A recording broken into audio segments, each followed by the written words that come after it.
రాప్తాడు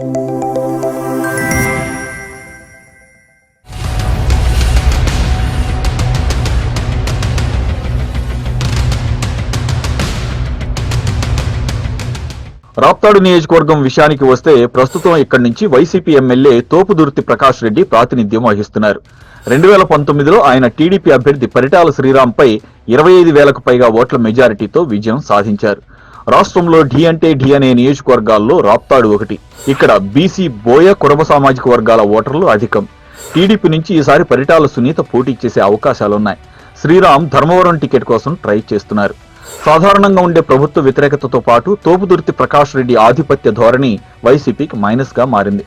దీనికి తోడు ఎమ్మెల్యే భూ కబ్జాలు, అవినీతికి పాల్పడుతున్నారనే ఆరోపణలు బాగా ఉన్నాయి.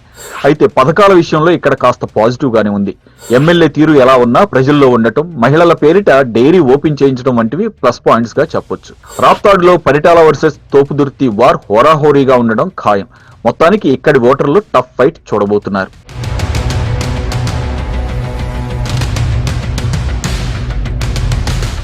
ఈ వీడియో మీకు నచ్చినట్లయితే లైక్ చేయండి, షేర్ చేయండి, ఛానల్ని సబ్స్క్రైబ్ చేసుకోండి.